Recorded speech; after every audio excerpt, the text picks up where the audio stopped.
Thanks again for joining us for the Denario webinar. We're going to start the afternoon with a presentation from Chi. Chi is the founder of AutoGen, now AG2. He is a senior staff research scientist at Google DeepMind and a collaborator on the Denario project. Today, Chi will start our webinar with a broad overview on frontiers of agentic AI. Hi, everyone. Welcome to the workshop. Today, I want to take you on a journey through where we have been, where we are now, and where we're heading with agentic AI. It all started when I was 7, when I met my first computer. It's an Apple II. It didn't have any internet or apps. It has only a blinking cursor with endless possibility. Coding in BASIC felt like magic. I remember thinking, this program is alive. That illusion planted a dream to build an AI that can learn and grow with me. So fast forward to the spring of 2023, on a quiet night during a trip to Vancouver, I heard a voice return saying, now is the time. Many people were skeptical at that time, but I couldn't ignore that and decided to drop everything else and build what I had always imagined with a community that shared the same vision. That's how AutoGen was born. Initially, we developed AutoGen inside another open source project called Flammo for automated machine learning and hyperparameter tuning to accelerate our own research. But quickly, it became much bigger, and it's evolved into AG2, a foundation for researchers and developers working on agentic AI.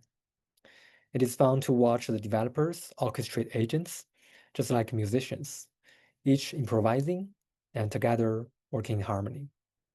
Users of AG2 has made many new records on so many challenging benchmarks like OS Word for computer use, SweetBench for software engineering, WebVoyager for web automation, and so on.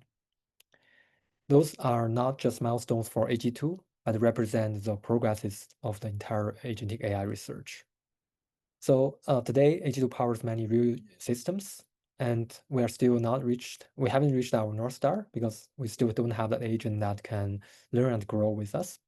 But in the past 3 years, the industry has made huge progresses, and the influence of AG2 has reached far beyond these individual use cases. It inspires new research, new products, new collaboration, and new ecosystems. So I'm very optimistic that we are making good progress towards our North Star. And I want to walk you through these 3 key dimensions: the interface, the strong capability, and the architecture. Dimension 1, interface. Today's AI is gaining sight and sound. Products like Gemini Live can use your camera to see the world around you and speak to you in real time during your conversation. There are early prototypes which can see your screen and trigger actions by your side as you use your device. These advances narrow the gap between intent and understanding. To reach our North Star, we need to do more. For example, the context must flow across devices, and agents must know when to step back and when to engage. Here's an example of what you can do with a cross-device agent. It's called Orion. You will see a phone agent allow you to take a picture of a slide and ask questions about this slide and let agents do the work as a background. The phone agent will talk to your MacBook agent and do more complicated work on your laptop. The laptop agent can use advanced tools like coding agents to do hard research, build a website. And after the work is done, the coding agent might wait for your input, but the laptop agent is able to answer the questions on behalf of you and to interact with the coding agent and finish the work from end to end. And later you will receive the deployed website on your phone, so you can check the result back. And dimension 2 is about capability. One of the strongest capabilities of the agent is coding, but we are under exploring that strong coding power. The agent can be made to improve themselves by experimenting, learning new knowledge, refactoring their own code, and spawning new sub-agents. But to realize this vision, we will need to have long-term memory, cross-session reflection, and iterative improvement. So in future, agents will grow by interaction and through their own experience. One example of this effort is Denario, and that automates the science discovery process. And another example is the GitRank project from Remix AI that tries to automate the pull requests based on research, so that can turn research into pull requests in minutes. And third dimension I want to talk about is the architecture. The future breakthroughs will come from diverse agents. AG2 orchestrates multi-agent teams, and a new open source project, MassGen, pushes that further by running multiple agents in parallel and observing and refining each other's work. Imagine like recursive scaling. So every new agent, new powerful agent amplifies the whole. The potential is exponential, but we must solve challenges like consensus, shared context, and interoperability. One of our recent work, a joint work with my colleagues from Google and MIT, studied one particular multi-agent scaling technique called 2mix. It uses a single model, but configure them with different tools and prompting techniques. And we find that approach outperformed the alternative multi-agent or test time scaling approach on 3 challenging benchmarks like Human/Exam, GPQA Diamond, and AMY math computation. And we also studied the scaling effect with number of agents and number of inference tokens or inference numbers. Also show that 2mix scales better, but still we haven't find a universal scaling law that can keep the performance going up and without plateau. So there's a lot of research work required. So in future, we will need to solve the big challenges and find out how to build scalable and collaborative AI systems. And we need your help. Please check our project on GitHub at github.messaging.ai and join our Discord at discord.messaging.ai. Finally, I want to say that science is a perfect test bed for scaling AI, especially scaling the agentic AI. We can potentially use a large number of agents solving very hard science problem and discover new knowledge for us. And Denario is a perfect example of showing that potential.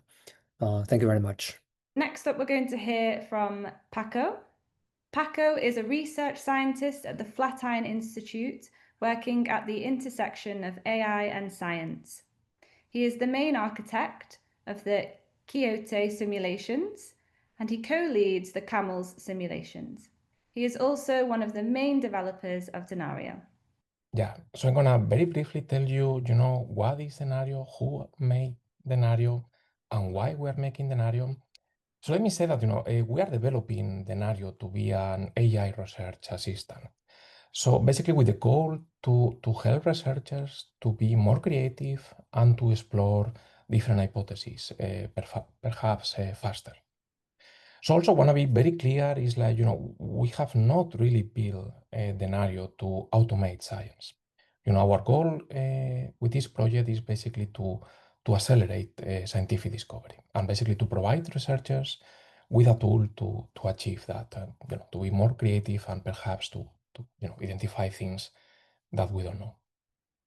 We are humans and, something that is very inherent to us is like curiosity.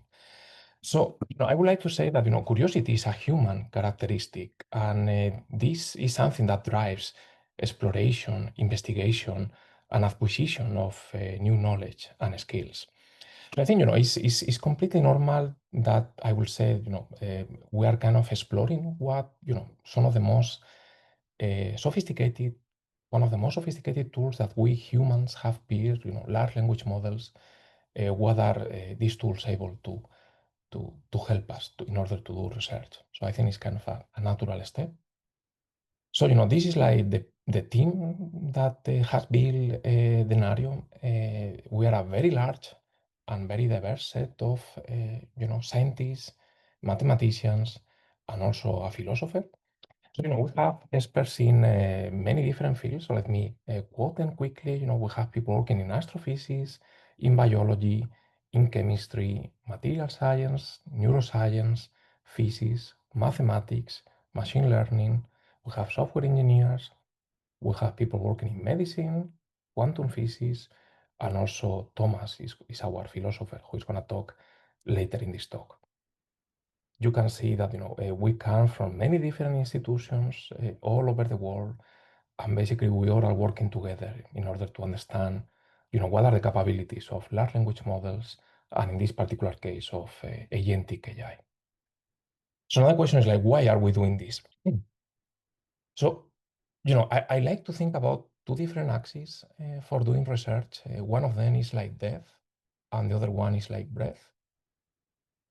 So I think, we humans are clearly, capable of doing amazing things. We are the ones who came up with general relativity, quantum physics, and all these theories that require, are very, intellectually sophisticated. So it's very clear that we humans are very deep. On the other hand, we know that AI can be very good and doing, very fast, maybe exploration of, maybe the parameter space of ideas, but as of today, it might not be, as deep as we humans are. So, if we want to really push towards scientific discovery, there are different ways to do this. So one of them is, is like keep doing what we humans have been doing with the standard scientific method, and I think we should still keep doing this. This is something that it works. We have been testing this for centuries, and the benefits of doing that are extremely clear.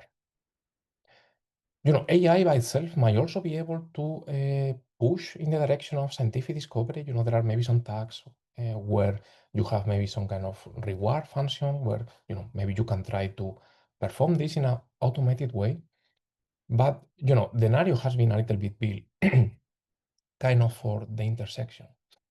So you can imagine that AI might be very good at doing a very maybe more superficial or shallow research, and then we humans might go much deeper into this. So being able to improve the AI human collaboration to push into this region of scientific discovery is really one of the main goals of Denario, and the reason why we are basically exploring what are the capabilities of this. This is a little bit the way that we like to think about this.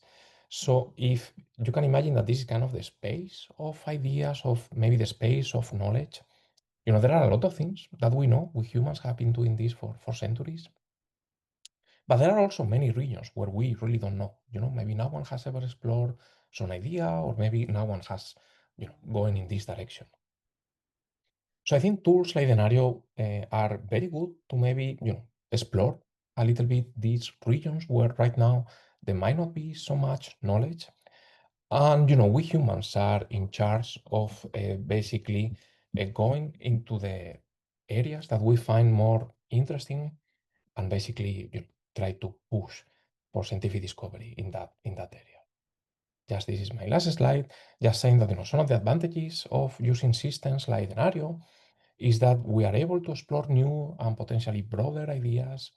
Is a good way to do some kind of fast research, even if maybe a little bit shallow right now. You get like fully reproducible results, you get all the code. Pablo and Boris are going to talk later about this. It's very interdisciplinary, we are able to create connections that they were not there. It's also a very good tool to basically explore risky ideas, things that sometimes we hesitate because it might require a lot of work and it's unclear if there is any, a potential benefit of it. And at the end of the day, and this is very important, is like by having AI helping us doing, maybe some easier tasks or tasks that, may be boring for us humans, at the end of the day, we will have more time to really think deeply and to basically help us to achieve a better understanding of how the universe, how nature works. So thank you very much. Boris is a lecturer at the University of Cambridge. He leads research in agentic AI in the Infosys Cambridge AI Centre. He is the primary developer of CMB Agent, and one of the primary developers of Denario. Hi, everyone. So Denario is a multi-agent system. So it's a system that contains several modules, as illustrated here on this slide. And it starts from an input description of a data set or maybe a problem. And then this description is taken throughout different modules. So the first modules that we encounter are an idea module where we have several agents that are collaborating to produce a research idea. One of the first modules that we encounter here is a literature module where the proposed idea by the agents is checked against previous literature, and we are able to collect a report on whether there has been some previous work on this type of ideas. So once an idea has been generated and maybe checked, it is sent to a methodology module where here the agents are producing a full research plan in order to investigate this idea. And once this research plan is established, it is sent to an analysis module where here we have agents that collaborate in order to implement the research plan and carry out the entire analysis. After that, we are able to collect results on the calculations that have been carried out and maybe some interpretation. All of this generated material, the idea, the description of the dataset, and the results are then sent to a paper subsystem where we have agents that now are collaborating towards building a draft of a scientific paper or a scientific publication. And finally, that paper is sent to a final system that is able to review the proposed paper or draft and produce a referee report. So something to highlight is that, as I said, each module here runs many LLM agents that collaborate. And second, that the system is very modular in the sense that it can be entered and exited at any point. So maybe if some scientist has already produced an entire analysis, they can come here and provide the results of this analysis to the paper module that will help them draft a publication.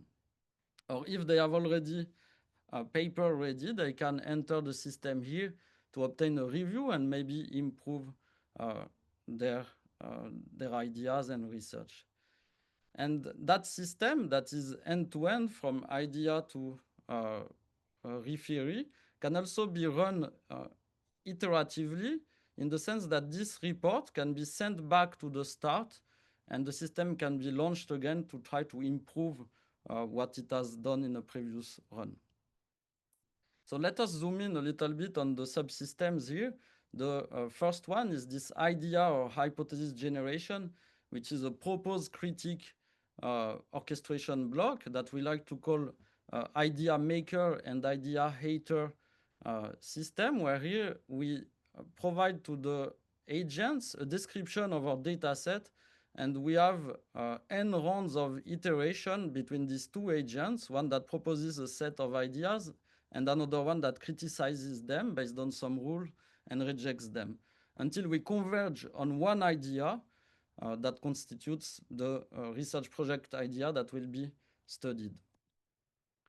The other system that we wanted to highlight here is the research methodology system. It is relatively simpler in the current form. It mainly consists of one agent, a methods agent, that ingests the description of the data set, the research project idea provided by the previous system, and is instructed to write an entire methodology, which, as you see here in the actual prompt that we give to this system, ends up being at the end in a markdown file called full methodology. And this is that research methodology or plan that we then send to the analysis module. So the analysis module is based on another multi-agent system that we have been developing with a group of collaborators.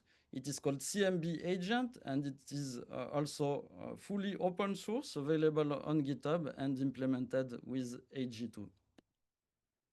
The idea of this type of system is this deep research architecture that we can also refer to as a planning and control orchestration or planning and execution. And here we have two main parts of these orchestrations. A first part that is a planning subsystem where we have first two main agents, a bit like the idea maker and idea hater agent, but here they are iterating on a plan. And once that plan is established, it is sent to the other part of the system, which is the control or the execution part, where here we have one control agent that distributes the various subtasks in this plan to either a researcher, a large language model agent that will provide some reasoning or interpretation in the form of reports in Markdown format, or a code subsystem where here we have two agents that iterate on generating Python code and executing it locally. So when that code fails, the first agent that generates code is able to ingest the feedback from the log and improve the code until it successfully runs. And once we have gone through the entire plan, we receive a termination signal where the control agent decides to stop the workflow before moving to the next part of the Denario system. So the next part is that as we have done this entire analysis, produced some interpretation of the data analysis that we have done, along with the description of our initial dataset or problem, and the diagrams and visualization that we have, we are able to send this to agents that are now going to collaborate on drafting a scientific publication. So we start with some keywords agents that will find some relevant keywords, then various agents that will sequentially write the draft of the paper from abstract to conclusion, and then some other agents that are based on vision language models, which are able to ingest the visualization, collect some descriptions of those plots to integrate them in the text of the paper. And all of this information is refined in some way by other agents, and eventually the last part of this drafting of paper is based on a model that we currently query via Perplexity, where we are populating our publication draft with a citation from the literature.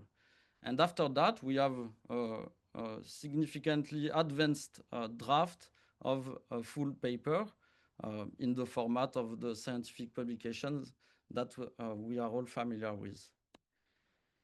Finally, we can send this paper in its PDF format to a final subsystem, which is the reviewer subsystem, that will ingest images of each of the pages of this paper and gather feedback on the quality of the statements that are made before eventually producing an entire review report.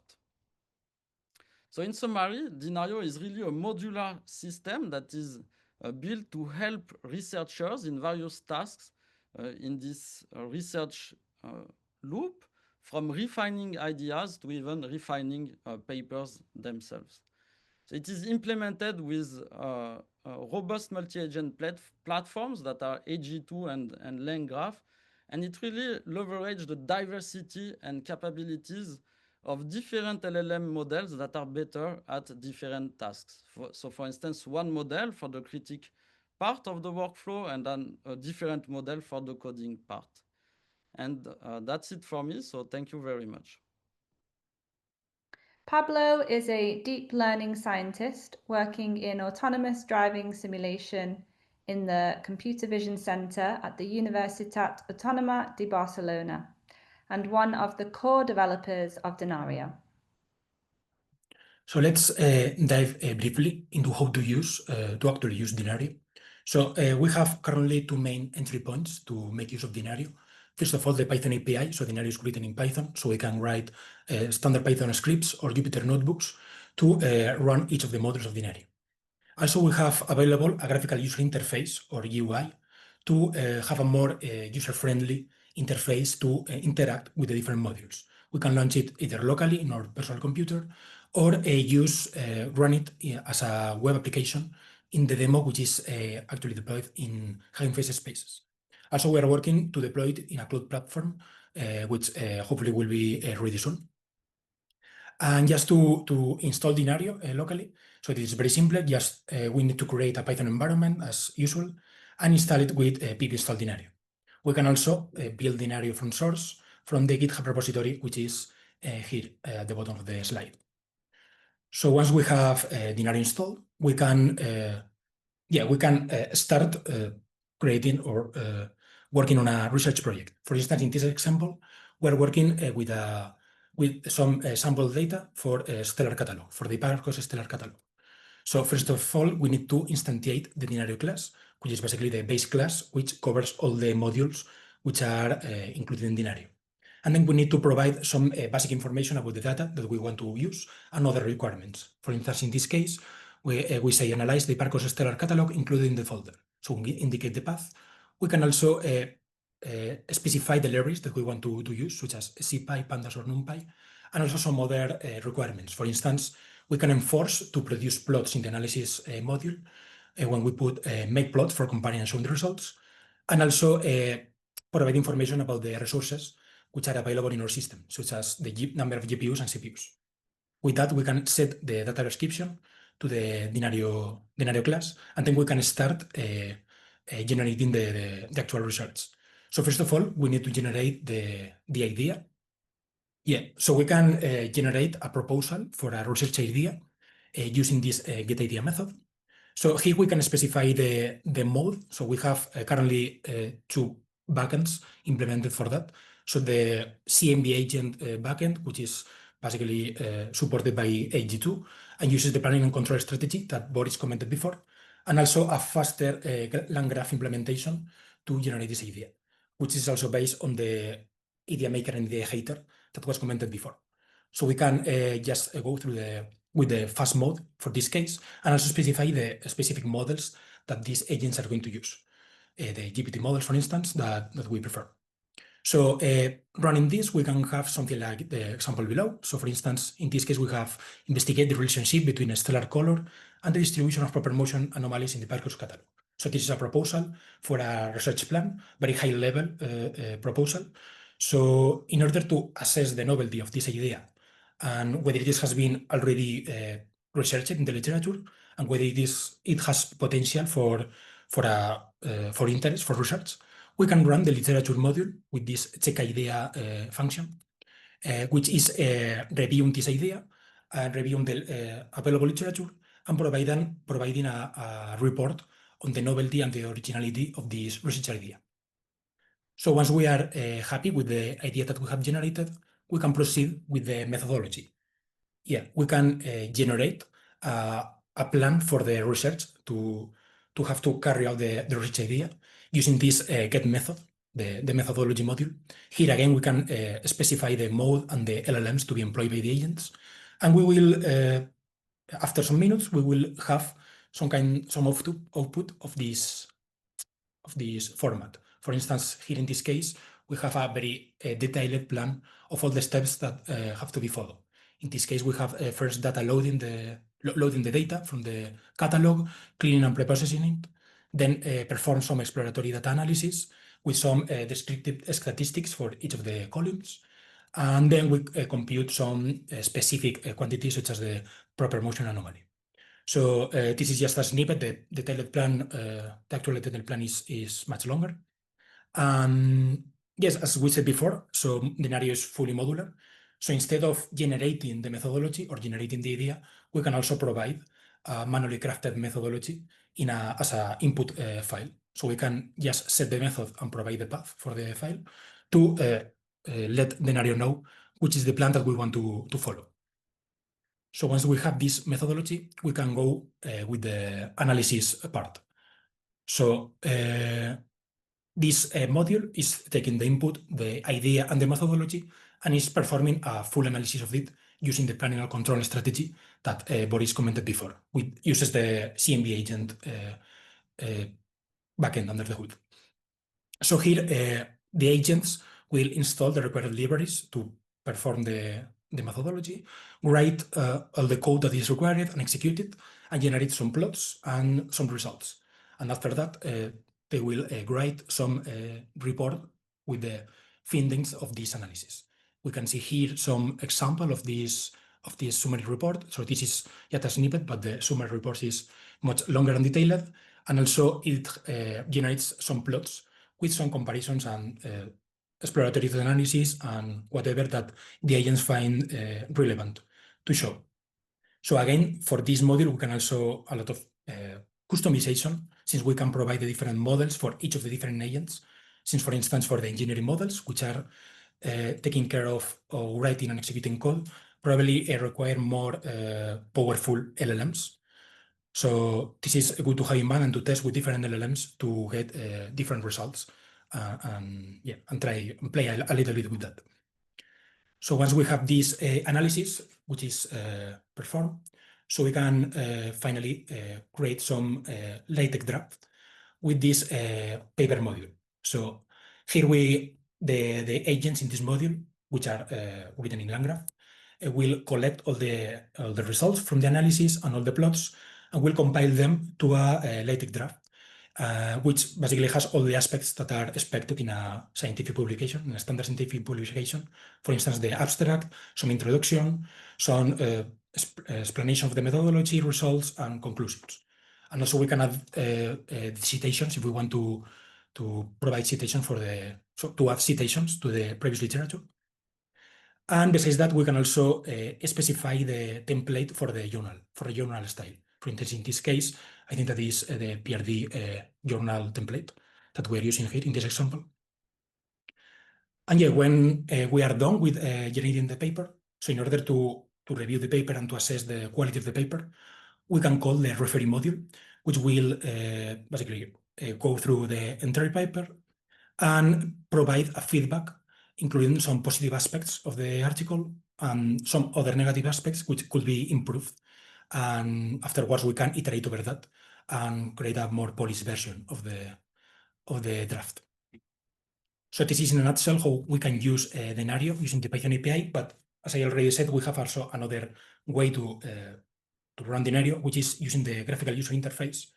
So it is very simple to launch. Basically, when it is installed, we can run Denario run, and then this kind of window will open in the browser where we can access all the different modules that are available in Denario. So we can generate the idea, methods, whatever, and provide also drag and drop some files for each of the parts. So in the next slide, for instance, we have an example of running the analysis that has generated a bunch of plots, performing some numerical analysis of the provided data. And if you want to play and test this application, you can try it at the Hugging Face Space deployment. We have there a small demo to run it. But this demo has some limited resources. So in order to circumvent that, we are also working on a deployment in a cloud platform where we will have user authentication and also access to virtual machines for every user with specified resources. So we can have more control on what we are running and where it is running. So this is still a work in progress. We are working to make it available pretty soon. So stay tuned for news on that. Yeah, and just to conclude my part, so we have applied this end-to-end research of Denario to a very broad, a lot of fields, scientific fields, and we have generated over 100 of end-to-end research projects using this approach. So some of them are stored in this repository, in the Denario examples papers repository, where you can take a look and see examples for a lot of different fields, scientific fields. And in the following, we want to give a glimpse on how Denario can perform in each of these disciplines by showing two different examples, an example of medicine and another in astrophysics that will be explained by some of our experts in these fields. So that's all from my part, and thank you so much for the attention. The next speaker this afternoon is Urbano. Urbano is an instructor and health services researcher at the Harvard Medical School, and he will talk about an example of end-to-end research using Denario. Health services research is a multidisciplinary field evaluating healthcare utilization, access, and similar things, with the goal of improving quality, efficiency, and equity of access to care. In this case, to evaluate Denario's capabilities in this field, we decided to evaluate the inner workings of fertility clinics in the US. It's estimated that around 1 in 6 couples have fertility issues around the world. So ensuring the quality of care in this field is fundamental and impacted many millions of lives worldwide. Because of that, since the 90s, the US government has required the US clinics to report their outcomes and success rates. Things like how many women get pregnant on this clinic, how many live births. And this data has been made publicly available and is used consistently by patients and policymakers to monitor and to compare different clinics. We provided Denario with the 3 most recent years of available data, which is 2020 to 2022, and a description of the data set, and let Denario run its end-to-end flow over the different modules. Denario's idea in this case consisted in evaluating the year-to-year variability in success metrics for the different clinics. This is very interesting because a significant amount of research has been dedicated for difference among the clinics, but very few to none papers have discussed temporal changes in success rates for individual clinics, arguably under the assumption that the quality metrics will not change in such short periods. Moreover, Denario was able to give a more general context for the research, discussing it as an example of the impact of shocks, in this case the COVID pandemic between 2020 and 2022, in healthcare systems. Given that the fertility care and other types of ambulatory care were particularly affected by the pandemic because of disruptions, this is really remarkable. The main find of this manuscript was that larger clinics tend to see more year-to-year variability in outcomes. This is interesting per se and deserves further investigation, but it has also clinical implications because many patients actually go to the website and use this data to decide where to obtain their care. But if success rates can change across years, their choices based on previous years might not be optimal. This opens up an interesting venue to be further investigated. In summary, in this particular case, Denario generated an interesting and well-contextualized research question, which opens up the possibilities for further work and new research questions by scientists. There were some cons, as it is expected from the first generation tools like Denario. Publication format and style varies a lot between the areas, and the manuscript that Denario generated in this case is much more technical than other reports in this area. There are also some challenges with the references and the comparisons to current literature, but I'd say that overall the final result of this application of Denario is striking. Thank you so much. So the next presentation is from Jay. Jay is a postdoctoral fellow at Johns Hopkins University and incoming professor at UT Austin. He works in a variety of topics at the intersection of AI, astrophysics, and gravitational waves. He contributed to Denario with its application to a gravitational wave physics problem. I'll be talking about one of the applications of Denario to one of these problems. So this is one among the 15 disciplines that we applied Denario on in the Denario paper.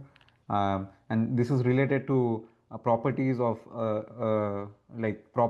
recent gravitational wave merger. So just to briefly introduce people, when black holes merge, as in the video on the top left, they emit gravitational waves, which are ripples in the space-time. And we have been able to detect these waves 100 years after Einstein predicted his theory of general relativity. And because of detection of these waves, recently there was a Nobel Prize awarded to the 3 people shown below. So the problem here is that we are detecting these waves, and we have to find out what black holes collided to produce these waves. And so it's like looking at a footprint of an animal and then trying to figure out what the animal was or how big the animal was. So we want to find properties of these hundreds of solar mass black holes, so 100 times the mass of the sun. So this was the problem that we applied Denario on. So as Paco was mentioning, Denario was especially, I think, useful at the intersection of 2 fields. So people have thought a lot about gravitational wave data and machine learning tools separately, but then there can be many areas where these two fields can intersect, and Denario was probing one of these intersections. So the problem here was that when we detect this gravitational wave to find out what black holes produced it, we use a variety of models. But the surprise here was that most of the many of the models that we have developed, they were giving different answers, and all the answers were different in different spaces. Some was predicting the mass of the black hole is larger, some were predicting the spins of the black holes are smaller or larger. So we wanted to reconcile this, and the challenge is like this is a high dimensionality problem where these models that we have developed can differ in different dimensions. And the challenge presented here to Denario was that there are these 5 models that I've outlined in the red line, and how are these 5 models different in this high dimensional space. And the space can correspond to around like 15 dimensions, and this is where like we wanted to know what can we say which is like robust across all our models. So this was originally a problem I was thinking to give an undergrad or a first year grad student, but then we tried Denario on this problem. So Denario was able to do this analysis, I think, quite well. Like it understood what are the parameters that these different models are predicting for this event, and then it understood that the job of it was like these 5 models are differing. It wanted to find like in which case these 5 models agree or in which cases these things disagree. And one of the challenges here is the high dimensionality that I mentioned earlier. So one thing that it can do is use a machine learning tool which can do dimensionality compression, and here it used a tool called UMAP, which has been used ubiquitously in the machine learning community but has not been used very widely in the gravitational wave community. So it was interesting that it could not only use this tool but also like figure out how to tailor this tool specifically for the problem in hand, and then it produced some interesting results which if you want you can look up in the paper, in the example papers on the website. And one of the interesting results is it could see that some of these models which belong to a class of say time domain models, they are clustering together versus other models are separate. And so these time domain models have some underlying physics which is like common to them. And it also not just did the results part, it also did the robustness of the results. So trying to find whether these machine learning method that you use, if you tweak some parameters in the method, is it giving you different results or is it giving you consistent results? So this is a consistency test that's also interesting Denario did. Here I'm mentioning the pros and the cons that I've found. Like once Denario generated a paper, I was able to review it, and the pros was actually the time scale in which Denario generated the paper was like tens of minutes, and that is very quick because the project I was aiming to give originally to the undergrad or a grad student, I was thinking like 2 months was the timeline in which I expected this progress, and Denario could do this very quickly. So and I think the results are also interesting. They need refinement. You cannot, I mean, this current draft that Denario generated, that you cannot just upload to a journal or a website. So one needs to fine tune it before one can produce a research paper from this draft. The cons were that the domain knowledge was limited. Denario was very good at applying ML machine learning techniques, but it didn't know a lot of literature in the gravitational wave physics side. So it could not give you like a proper comparison of the results with the previous literature. And some of the statements, most of the research draft written was factually correct, but there were some mildly incorrect statements, and so one has to be always careful when they use this model. But overall, I thought it was like quite successful at doing this research problem. You can check this thing out on one of the videos on the Denario site where they look at this example in detail and show the full workflow. So next we will hear from Licia. Licia is a researcher in cosmology, a career professor and scientific director of the Instituto de Ciencias del Cosmos of the University of Barcelona. She is also interested in scientific publishing. She is scientific director of the JCAP and member of the Archive Science Advisory Council. So let me address what could be in some of your minds and possibly a worry of some of you who may be part of the established academic community. So the first question you may have is, well, can Denario submit a paper and be the authors of the paper? And the answer to this question is easy. The answer is no, because Denario cannot take responsibility and therefore cannot be an author according to what's the situation right now. The other question that then comes natural is, well, what if a human signs as an author and submit?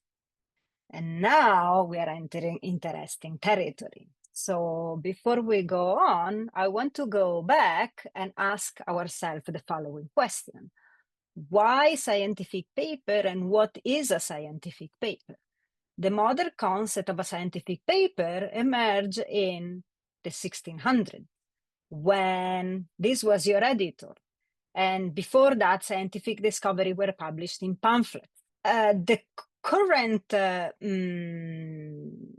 working of scientific publishing and how this fit in the circle of research, always keeping in mind with the model of the scientific paper that is from centuries ago, is that the authors do research and produce a paper, and this takes of the order of months or year. Then sometimes, especially in our research area, they post it on a preprint, for example, the archive, and then get submitted to a journal, and there are editors and referees that do quality assurance check, curation, check the references, check that there is no plagiarism, the metadata, the referee, and all that. And after all this has passed and we have a pristine product that is of interest and value and it's correct, then it goes and belongs to the heaven of scholarly record and what we call knowledge. And I have to put there also the journal that I run, that is non-for-profit, with some slight difference with respect to the normal publishers. And that's basically how researchers discover new ideas once the results are public, and then this go back into the cycle of doing research and producing new paper. So scientific publishing, it's effectively a business, and it's based on publish or perish culture and bibliometric credo. And I'm going to explain what I mean by that. The publish or perish culture, I think you all know what it means. Commercial publishers reach profit margins of 30 to 40% per year. This is higher than that of companies such as Microsoft, Google, and Coca-Cola. The academic publishing industry has a financial volume between the music industry and the film industry. And in 2020, the annual reviews from article processing charges among major publishers have exceeded $2 billion, which is 3 times the UNESCO budget. And all this is funded by your grants, overheads, and the libraries of your university. So now you understand why this is a business and why there have been movement trying to address this issue. And so this system still stays afloat because the effort on the quality assurance, curation, and refereeing is much, much smaller than the effort that the author needs to put into produce research, also in terms of time. And this is crucial to ensure that the comment is of high value, interest, and novelty, pristine and non-redundant, and adds a lot of added value. So it's important that the balance is in this way. The most of the effort goes into producing the paper, and a lot of effort is going into the curation, and that's what enables the high value of what we call the body of scientific knowledge in the published paper. So what is the bibliometric credo? We ask what makes a good scientist, and this is discussed in the metric tie. We want indicators that are objective, quantitative, reproducible, and transparent, etc., etc. And so as a community, we decided to rely on number of paper, journal impact factor, and numbers of citation. But then Goddard's law comes in that says that when a measure becomes a target, it ceases to be a good measure. And an example of this, which I think it may have happened already in our community, it's in the next slide, the cobra effect. If you want to reduce cobra population and you put an incentive that is not very well thought, that is a bounty for dead cobra, then the effect is that people start cobra farming. And I think we don't think that that is exactly what we wanted to do at the beginning. There has been this system of incentive brought a growth of scientific publication that goes well beyond the growth of the number of PhDs being produced. So each researcher is producing many more papers, not just that there are more researchers out there.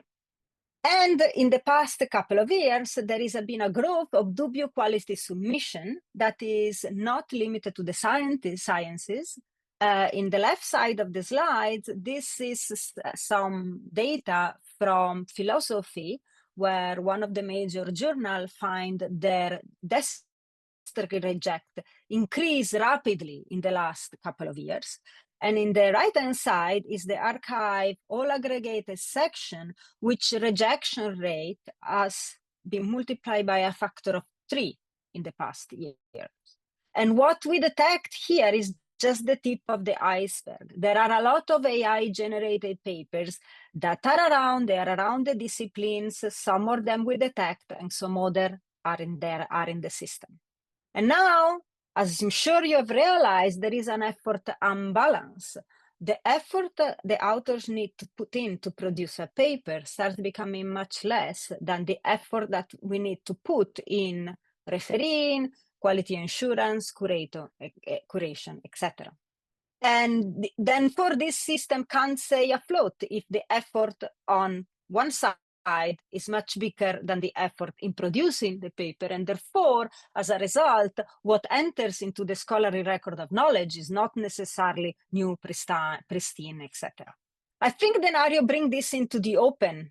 Thank you. I'll see you guys a little bit like some activist role to actually show, because this technology is here whether we like it or not. It has been here for a while. This is a tool, and as a tool, it will be used. The current approach is what is called the Red Queen's race. If you don't know what it means that you have to keep running to remain where you are, and if you want to go somewhere else or win, you have to run twice as fast. So I think this can't go on, and it's good to actually stop and think. And I like this quote that says, technology challenges us to assess our human value, which means that first of all, we have to figure out what they are. So let's ask, what is the atom? What is the building block of a new scientific knowledge? It's not necessarily a scientific paper. And what is good research and what is good researchers is definitely not the number of papers and the number of citation, which is the system of incentive that reminds me of the Cobra example. The world has changed. The work went already, we know, through major changes. And I like to show this one. At the end of the 1800s, the Harvard computers were on the left-hand side. And today, if you think about a Harvard computer, it's what it is on the right-hand side. So the world has changed, yet what we call the atom of new scientific knowledge is still the scientific paper, which has not changed. We should think about what is a scientific paper and what is the building block of new scientific knowledge. And let's stop here. Thank you. So our final speaker for this afternoon is Thomas. Thomas is a philosopher of science at LMU Munich and the Munich Center for Machine Learning. He is a collaborator on Denario, and Thomas will give you an overview of what are the most critical points about Denario, assessed from the philosophy of science and its ethical implications. Thank you so much for having me. So it's a great pleasure to be here, and I'm very happy about what Licia said. So this is very much in connection with the previous talk. I would like to endorse the fact that we might be living actually in a period of scientific revolution in the terms of Thomas Kuhn. So I would like to argue that AI-assisted science can bring up a new paradigm in Kuhn's sense, because we are possibly in the early chaotic phase of such a revolution where old epistemic norms no longer hold because of the introduction of agentic AI. So according to Kuhn, maybe some of you or many of you know the basic ideas, paradigm shifts occur always when the old framework can no longer solve the anomalies it faces. So with the previously or now existing methodologies, current problems cannot be solved, and maybe this is what we're seeing or what we will see soon with agentic AI. And also another prominent figure, Paul Feyerabend, another philosopher of science, many of you might know, he argued in favor of anything goes, like methodologically speaking, there should be only anarchy. So all methods should be equally treated as long as it works, right? For science, whatever that means, right? So Feyerabend's polemical, but very influential. And again, thinking about agentic AI, we could think that science thrives in terms of Feyerabend through epistemic anarchy and not fixed methods. And the irony here would be that AI systems anarchize even more. And in that sense, Feyerabend's creative anarchy might become a reality in scientific methodology. And maybe we like that, maybe we don't. So this is a very complex issue, of course, epistemologically speaking.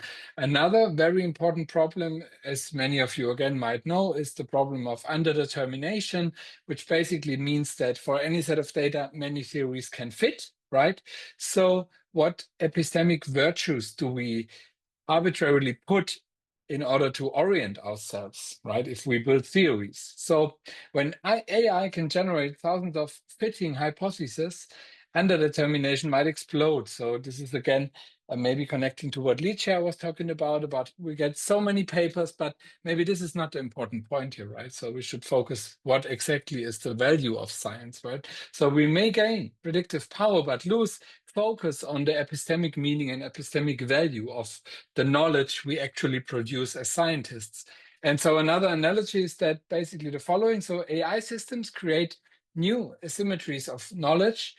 And maybe we can think of a return to pre-modern conditions where only a few scribes in medieval times could read and write the language of so-called truth, right? Copying books by hand. And so we could think maybe of the following. So AI architects are something like medieval scribes nowadays. So people who are able to build agentic AI have that role because they design, train, and interpret the models.